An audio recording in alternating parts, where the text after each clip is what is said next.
Hi, everybody. So, have you ever wondered what the difference was between God, capital G, God, lowercase g, and possibly gardeners? Maybe you thought about that after this past reading assignment. Either way, that's the topic for today, and let's go ahead and get started.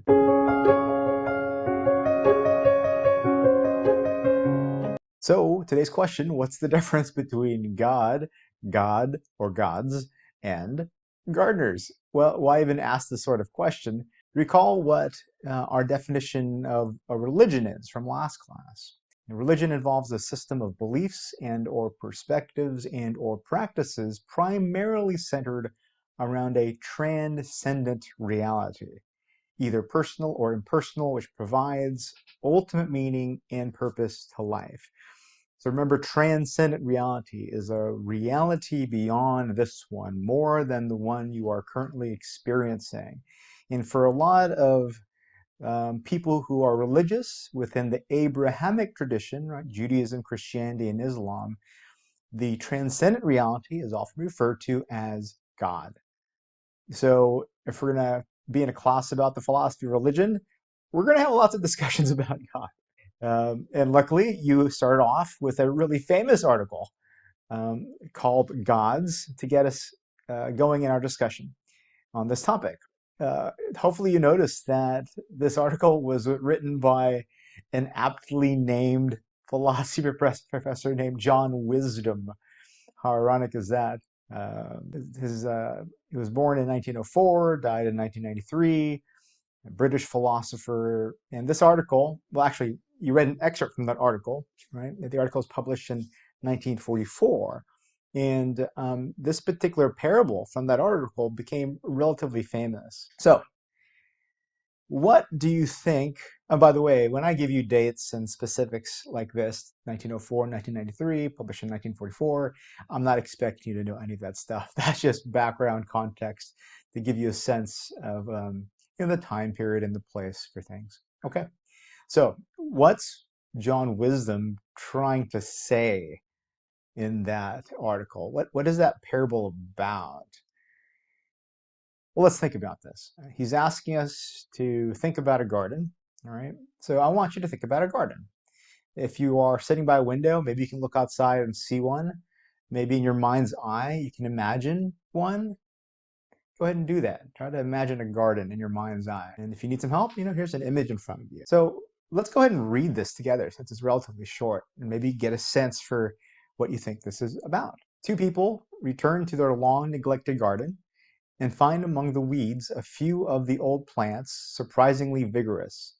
One says to the other, "It must be that a gardener has been coming and doing something about these plants." Okay, so imagine you're looking at your garden, you're in the garden, someone says, "Hey, there must be a garden that comes in here, right? And takes care of this place." Upon inquiry, they find that no neighbor has ever seen anyone at work in their garden. The first man says to the other, "Well, he must have worked while people slept." The other says, "No, someone would have heard him. And besides, anybody who cared about plants would have kept down these weeds." So there's weeds there, right? The first man says, look at the way this is arranged. There is purpose and a feeling of beauty here. I believe that someone comes, someone invisible to mortal eyes. I believe that the more carefully we look, the more we shall find confirmation of this. Okay, so here they go looking around the garden. They examine the garden ever so carefully, and sometimes they come on new things suggesting the contrary, and even that a malicious person has been at work. Besides examining the garden carefully, they also study what happens to gardens left without attention. Each learns all the other learns about this and about the garden.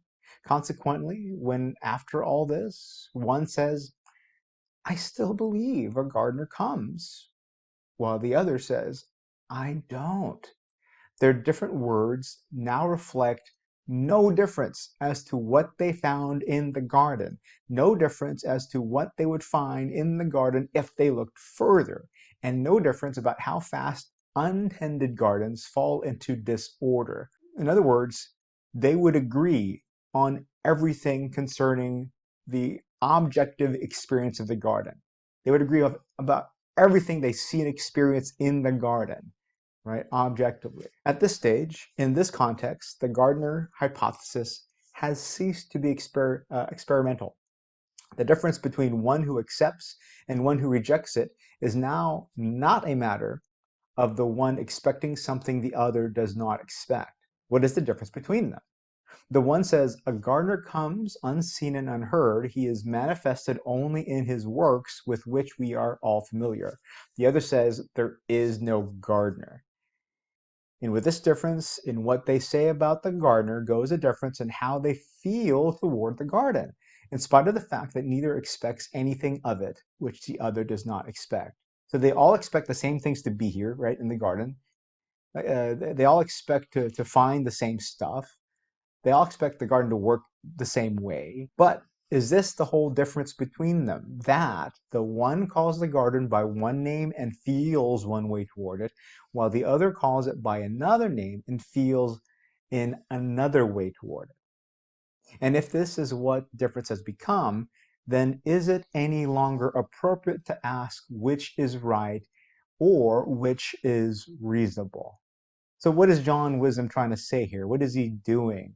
I mean, from the very title of the article, the easy assumption to make is, hey, we're talking about God here, right? We're talking about various people who see the world and say God created all this, God is present with us, and those of us that say, no, I don't believe in the invisible gardener. So what do you believe? Do you believe in an invisible gardener? In other words, do you believe in God? How often is that a question people ask? And when it is asked, it can lead to conflict. It can lead to tension. It can lead to people feeling really uncomfortable. I mean, I don't even dare ask that of you guys, and I don't want you to have to feel forced to tell everybody in class what you believe, because it's one of those questions, right? But here's the kicker. This is a trick question. Why? Why is the question, do you believe God, kind of a trick question? It's because when we ask the question, it's kind of assumed we all have the same meaning of the word God. But there's no way that's true, right? There's no way that when you say the word God, the person you're talking to knows exactly what you mean. They may have a sense of it, but there's no guarantee of that. Not only that, but if you look at the various traditions in the world, they all have different ideas and perspectives and viewpoints about this thing or this entity that we call God. And even within a religion, various people within the same religion will have different ways of describing or relating to this thing that we call God. Not to mention the fact that in many of the traditions where God is the ultimate, they say you can't speak about God, that God is beyond human comprehension. So how can you even ask the question, do you believe in God, if God is something we can't know, can't understand, right? So this is going to be our brief tour of God in the next 10 minutes. Different ways of looking, describing, talking about words we use to refer to God. Okay, another way of looking at this is these are all different ways of experiencing and describing an experience of the garden. Again, if you're by a window, look outside. How do you experience that? How would you describe that to somebody else? So here are the three questions we'll look at in the next few minutes together. One, when you look at the garden and somebody says, I believe in the invisible gardener, okay, well, where are they? Where would the invisible gardener be most of the time? Two, how many are there? Because there's an assumption that there may be only one, but why? Do some people believe there are more than one? And then the last question we'll look at is, okay, what are the characteristics of this gardener? What are they like? First question, where is the gardener? Well, for some people, or actually for a lot of people, when they think about God, in this case the gardener, they are often in their heads thinking of theism or classical traditional theism. This refers to a God that is transcendent. Remember, transcendent means beyond, okay? And a God that is immanent. So God that is beyond us, beyond the physical world, yet can interact with the physical world, right? Transcendent, beyond, immanent, involved in. So a graphical depiction of this, these two circles, right, where we have the physical universe, and outside of that is God. So you can think of many adherents to the Abrahamic traditions Islam, Judaism, Christianity, many of them have this view of God. And just people in general, especially in Western culture, because we're so immersed in different movies and films and the Abrahamic tradition, that this is often the image or the idea we have of where God is. God is not here, God is somewhere else, but if you pray or when things get tough and you need something to happen, people have this idea that God can intervene, right? God is immanent. God can be involved in our lives, even though God is somewhere else. So in this case, the gardener never actually comes into the garden. In this case, the gardener is somewhere else and is able to be involved, though, in the operation of the garden. Another popular view is referred to as pantheism. So where is God for the pantheist? Well, God is in everything. Think about that for a second. God isn't somewhere else. I mean, God is all around you. God is in everything, and everything is in God. So while the classical theist thinks that God is far removed from us, maybe in a heavenly throne someplace, the pantheist says, no, God is all around you. There is no place where God is not. Yeah, so again, here is an image that represents that. So here is the holy physical universe. That's God. That's where God is. So sometimes people look at Hinduism this way, where all things that are created are said to be part of the one underlying truth referred to as Brahman. Sometimes people look at Taoism this way, where the Taoists believe that the Tao is the ultimate reality, and that's just all of this, that's just all of nature that you see around you. Some indigenous traditions, right, native traditions to certain regions, they have this sense that the Great Spirit is all of this, and we are part of that. And even various sects of the Abrahamic traditions, some of them have this belief that God is right here, that God is veiled from us because of the way we are, ignoring to see the world. So this is a relatively popular view too, even though it's maybe not as popular based upon some of the popular movies that are out there that depict God. Building off of pantheism is the idea of panentheism. Notice the only difference is that en in between. So just like with pantheism, panentheism believes everything is in God, but that's not where it ends. For the panentheist, God is also more than everything. So if you want to visualize this, here's God, and all things, all the physical universe is within God. Think about your favorite athletic team, right? If I asked you, is Stephen Curry, a member of the Golden State Warriors, or what are the Golden State Warriors, and you start naming the players on the team, and those are all what it means. Those are all the Golden State Warriors, right? You name all the players, but that's not all that makes up the Golden State Warriors, right? You have the owner, and you have the administrators, and you have people that work in the front office. So while everything that's around us, say the panentheist, is God, God is also more than this. God is more than what you see, even though all that you see is God. There are many different branches or different groups within the Abrahamic traditions that have this sense, right? That God breathed life into all things, created all things, which means everything comes from God, but yet God is more than all things, right? More than all of this. There's also the stance from the atheist. So, what do you think the answer would be here if asked, where is God? Well, the atheistic response would be, well, God is nowhere. Because there is none, right? There is no God. The only thing that exists is the physical universe. In essence, no invisible gardener. Another question we could ask is, how many are there? Right? If there is just one, if you believe in just one gardener, then what we say is you are a monotheist. Mono meaning one, right? Theism referring to deity or God, so one. And when we refer to the God of the monotheist, we're referring to God capital G, because we're referring to a particular, singular, specific entity.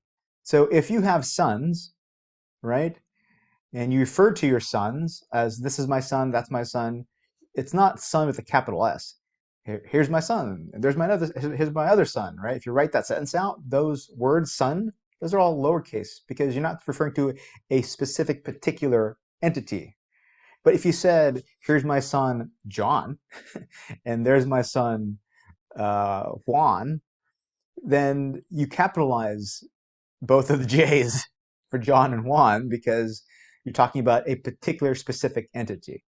So when we refer to capital G God, we're referring to a specific particular entity.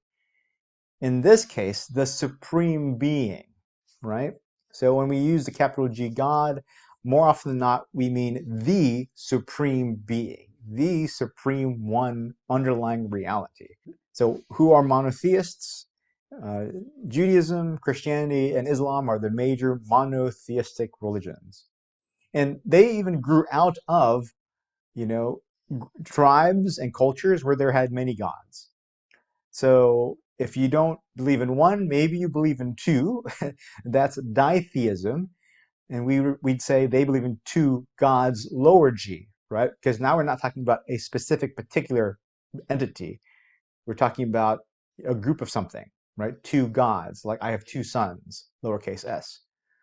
So this isn't very popular nowadays, right? Zoroastrianism was a religion that had two gods. There was an evil god and a good god.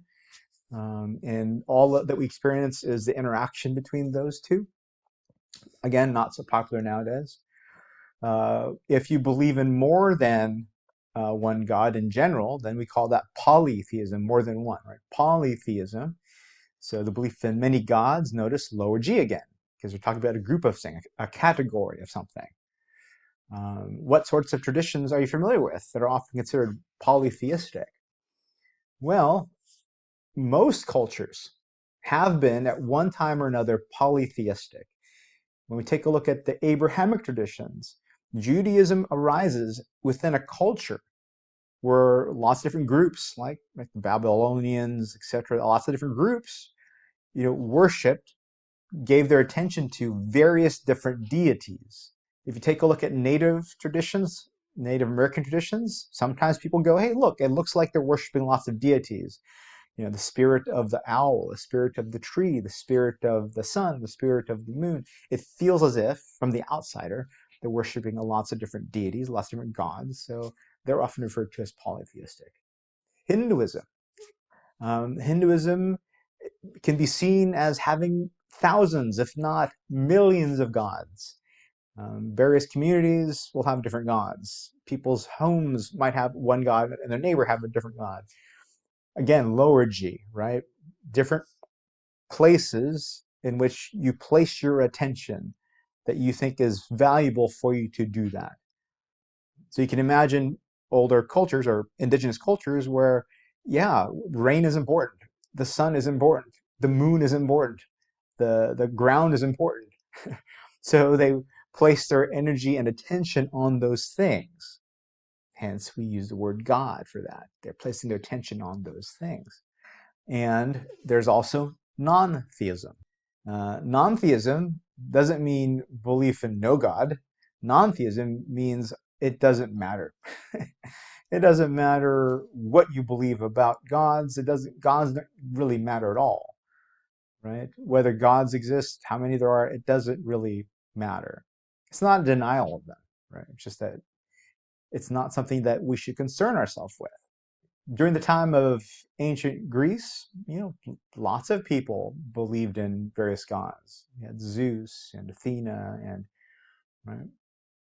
But then there were some Greek philosophers that said, it doesn't matter. I mean, those gods don't concern us. They're living up on high. Why should they care about our lives? So in some sense, that's non-theism. Maybe a more popular form of non-theism is Buddhism, where lots of Buddhists, by following the teaching of the Buddha, don't really concern themselves with God or gods. It's about one's ability to cultivate a certain type of inner self through the Eightfold Path in order to alleviate suffering or to attain enlightenment. So lots of different views on that. So what is this God like, if you believe in one? Well, obviously, with all these different types of religions, there's going to be lots of different answers to this. But traditionally, in the philosophy of religion, since it comes from the Western tradition, the Greek tradition, we focus a lot on the Abrahamic God, right? The one true God, the ultimate supreme being. So when I ask you to imagine God or to think about characteristics of God, Tim Buck says you are thinking about things like what you saw in this clip, right? Where God is kind of like an older dude, maybe dressed in all white, maybe a beard, that can do magic tricks to some extent, right? Manipulate the natural laws of physics. Maybe that's your God. Maybe as a right. Maybe it's kind of like Morgan Freeman in this film. Maybe when you think of God, you think of the type of God Al Pacino describes in The Devil's Advocate. A God that's kind of distant, that's kind of an absentee father, or as Pacino, the devil, right, in the clip, as the devil said, an absentee landlord who provides you a home to stay in called Earth or this garden, but isn't really around to take care of you or to help you with your plumbing when you need help with the plumbing. Maybe that's kind of the characteristic of God that you imagine. When we take a look at the Abrahamic traditions, there are some common views on the characteristics of God. Maybe the most common is the three perfections. So the three perfections refer to omnipotence. So omnipotence means all powerful, right? Potent, all powerful. So God is often seen as being able to do all things. One of the other perfection is omniscience. So all knowing. God, in this case, is seen as having all knowledge, knowing all things. And lastly, there's omnibenevolence. So God is completely, utterly benevolent, all loving, all good. So these are common. Uh, God is often seen also as a necessary being. So all things that are created by something else. So all things that are in front of you are contingent. They're contingent on something else for its existence. The table, the chair, the computer, I mean, that all comes from something else. God is supposed to be a necessary being. God does not come from somewhere else. God is the thing from which all things come from. God can also be seen as eternal. And you can think of this in many different ways, as you can with all these characteristics, right? But eternal often refers to God as being beyond time, or God as being everlasting, or God as having always existed and always will. But like we mentioned, there are more than just the Abrahamic views of God, right? There are views of God, possibly, maybe, from from Asian traditions and from indigenous American traditions. The trick here, to go back to the whole idea of do you believe in God is a tricky question. The trick is, well, God is an English word. If you grew up within the beginnings of Hinduism, or if you grew up in the beginnings of Taoism, or if you grew up within the beginnings of Buddhism, you would never have said the word God. It's not within the language. So when we try to understand these different religious groups, how can we compare and say to ourselves they believe in God if that word doesn't exist? Well, you kind of have to look at what they do revolve their lives around, what it is they do spend their time worshiping, and ask yourself, well, then, is that thing God? So, for instance, within Hinduism, there's this belief that all of these deities really are part of an underlying ground of existence called Brahman. Not personal, not a person, but just that from which everything arises. The characteristics of that are ultimate awareness, ultimate aliveness, and ultimate bliss.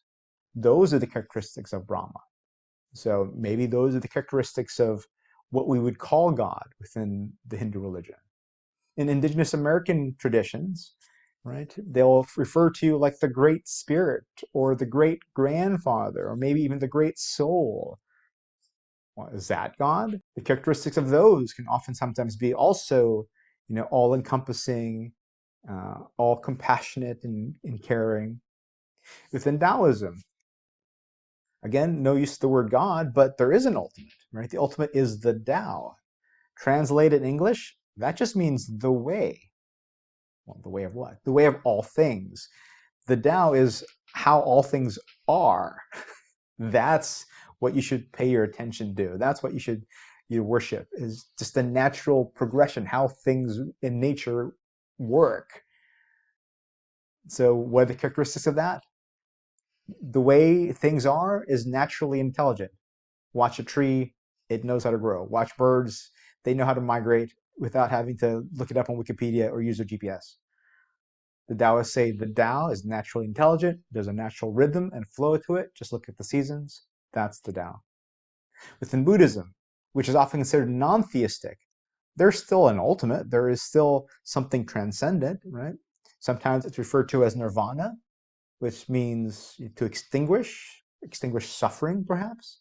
Or there's things like enlightenment, to be awakened, to become aware.